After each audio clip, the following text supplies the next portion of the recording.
Finally, the Z Fighters free-to-play team is here, but how should you build their hidden potential?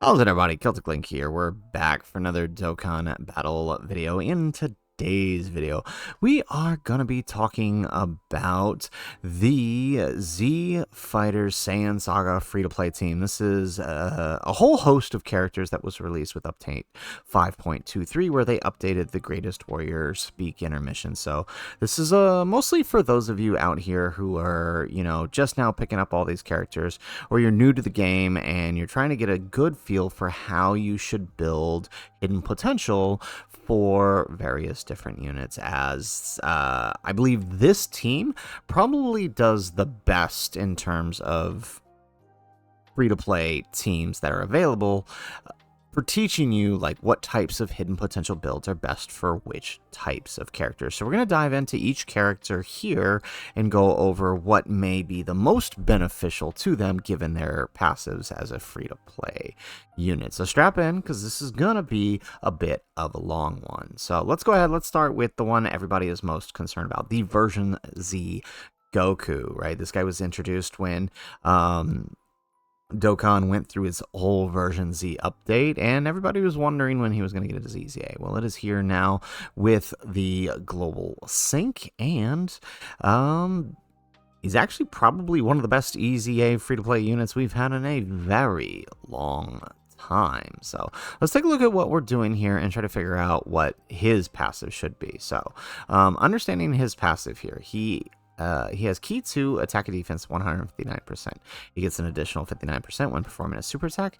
He has guard as the first attacker in the turn. He has 30% reduction for 3 turns, and he launches an additional super attack after receiving an attack. He also has an additional defense and attack 10% with each attack received, up to 30. He has critical hit per superclass ally, and he is a 40% support for all allies. He has an additional key 3 and attack and defense 59% when attacking extreme class enemies in the turn. So this guy is your big hitter for the free-to-play team. His job is to build up his defense well enough to take attacks while launching a massively powerful attack on his own. He actually can hit quite powerful as he once he gets fully built up and going. On his 18 key, this is very important, he is raising his attack, his defense infinitely, and greatly raising his attack for the turn. So with that greatly raised, that 50% raise, right, his second super is going to be even stronger than it would normally, right? Add on to the fact that he's also greatly raising once more on his 12 key. He gets, he's going to be dealing even more damage on the third super when that happens. Knowing that, he does greatly benefit from additionals in his passive. He does have, or in his hidden potential rather, he does have an active skill that raises his attack for the turn and causes ultimate damage. That is just, it's plain and simple, 5th turn from the start of battle. No conditions there. So when we look at the hidden potential breakdown of most units, right, as a Fizz type unit, this Goku has built-in additionals, right? He has 5 additionals at 55%, but you're never going to have this guy at 55%, right? He's going to be rainbow because the game practically hands you a rainbow copy through the Greatest Warrior board missions. So with that fully invested, he's got 20 additional attack in him. That means he has a 40% chance of doing an additional super attack, or doing an additional attack that has a 50% chance of doing a additional super attack. Now, he does have exclusive skill orbs, which will get his additionals just under 30, right, if you use his exclusives.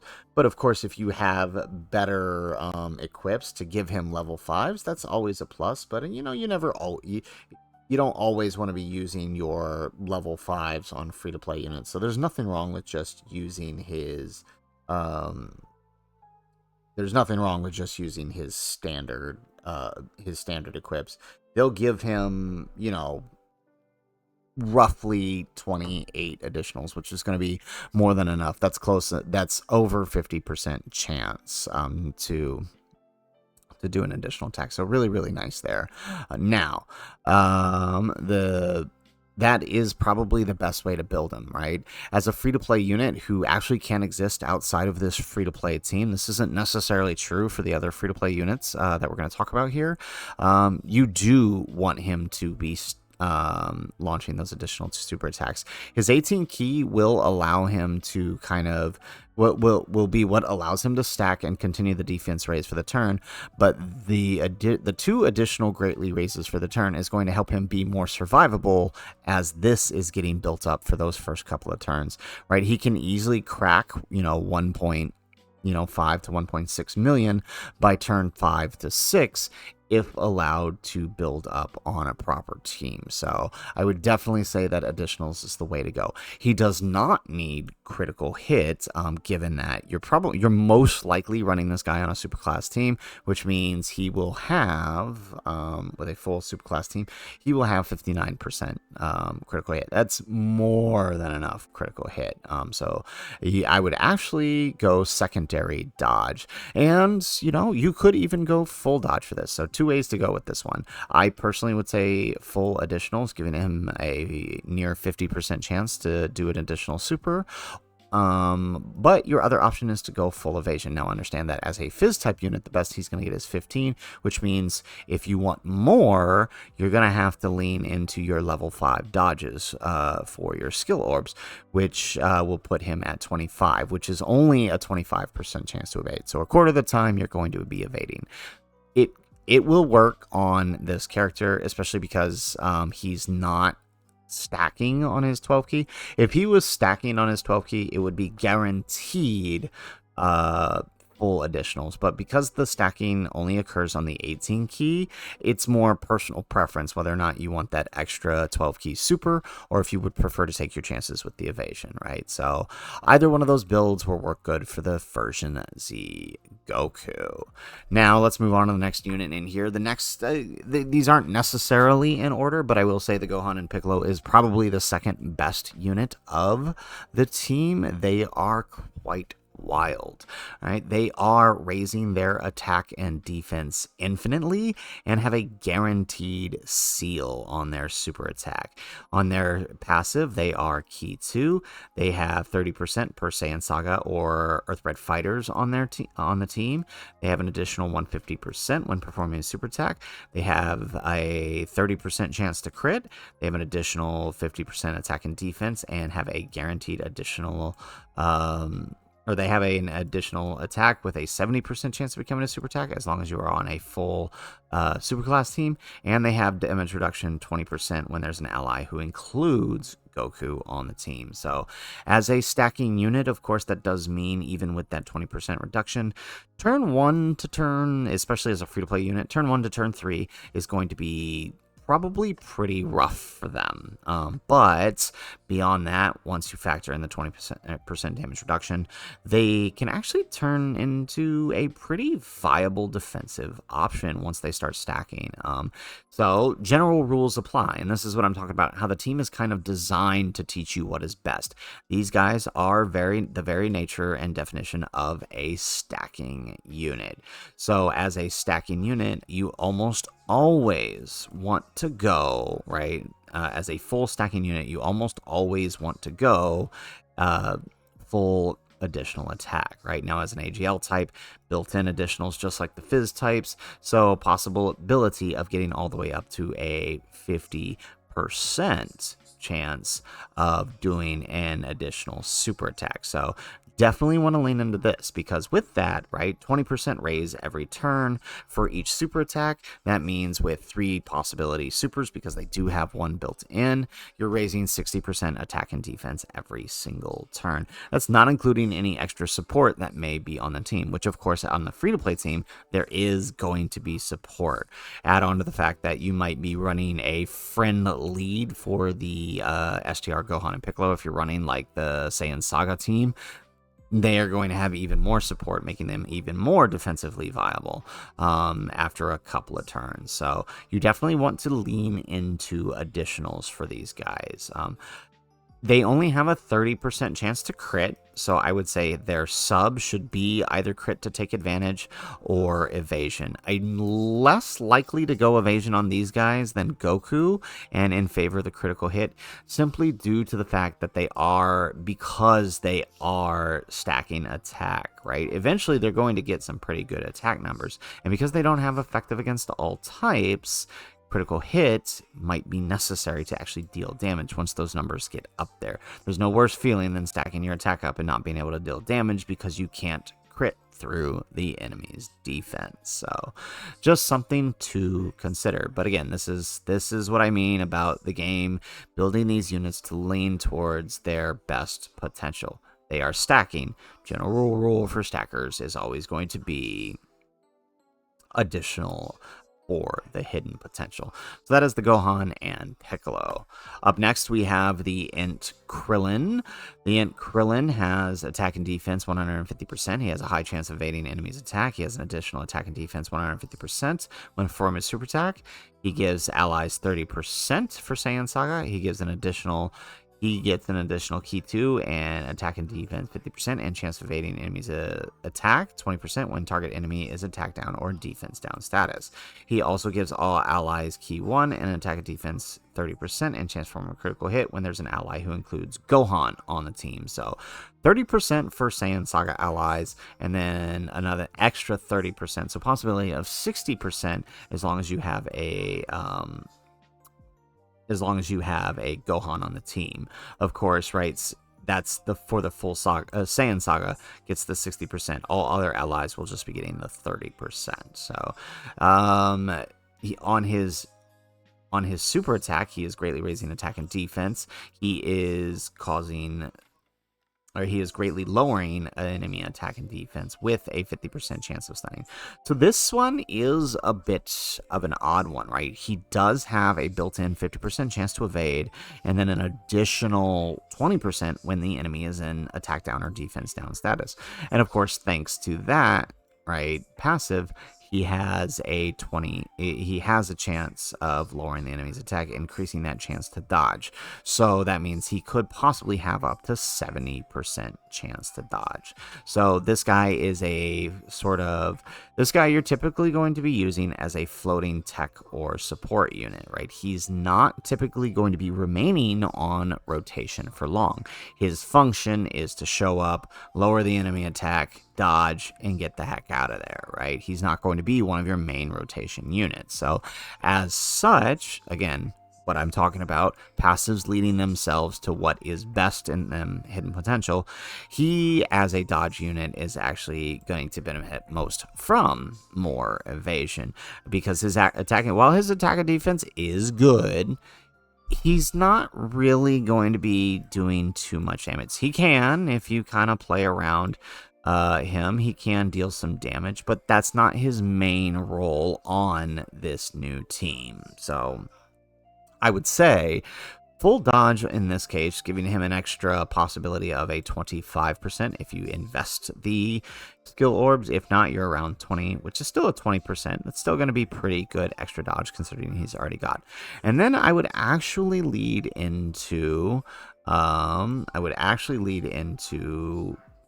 either critical hit if you want him to deal that damage, since he does not have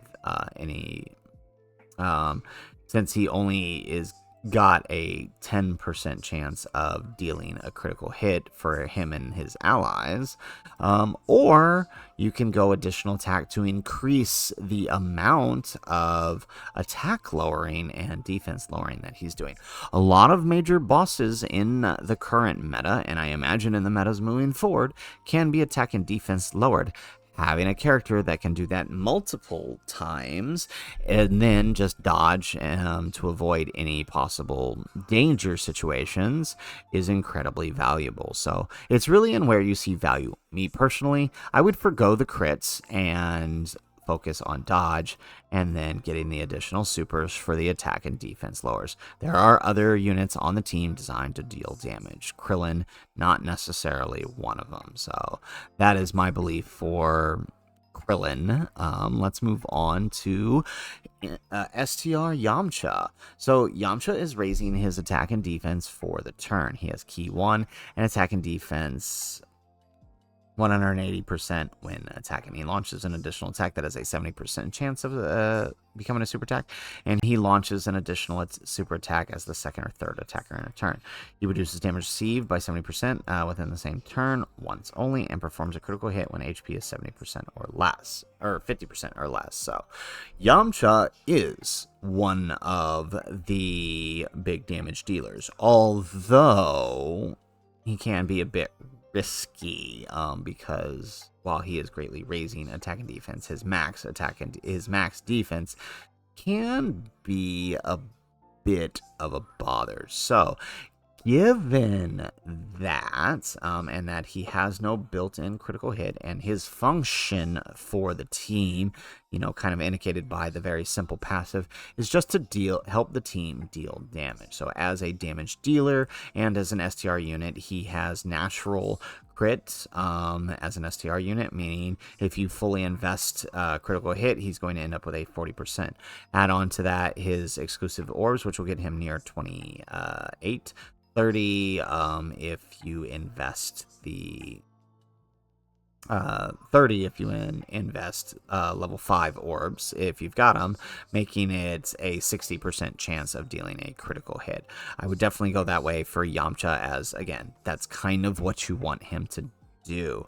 And then, you know, if you're worried about his defense, you can go sub evasion, or like with the Krillin I mentioned, right, being able to take advantage of what his secondary effect on his super attack, the attack and defense lowered. I do think it is very beneficial, right? The combination of greatly raising attack and lowering enemies' attack is greatly raising defense while also lowering enemies' attack is very, very potent. It does mean he's going to have a bit of survivability in those events where it can be done. So main focus should be crit for him, and then sub dodge or combo attack is kind of how I would go about that one.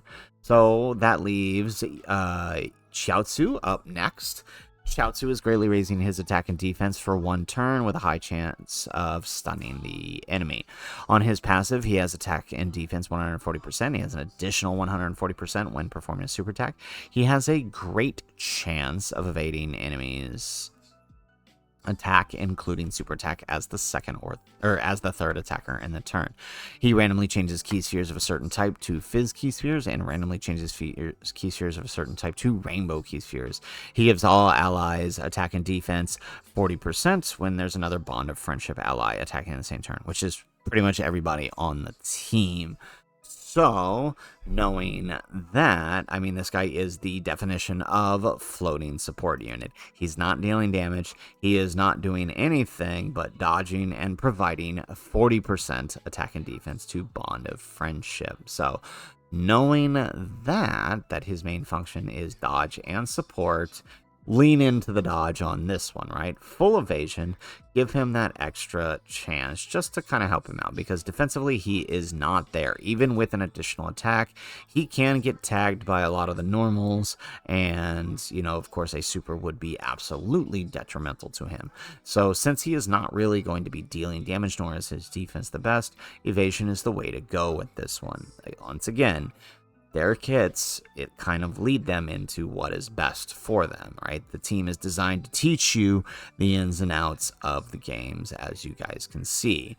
So, otherwise, for their subs, right, so full evasion, for their sub, I would go additional attack, just to have that extra chance for stunning. Most bosses can't be stunned, but in Super Battle Road, that could become incredibly useful, especially if you're someone who needs them to clear those events. Critical hit, I don't really believe is necessary for him because, again, he's not a damage dealer. So dodge and combo attack on the Chiaotzu. Honestly, right, he's probably the weak link of the team. You may more often than not find yourself swapping him out for a summonable unit, or even if you want to run a full 200% leader because you have one for the team, Chiaotzu is probably going to be the one you drop.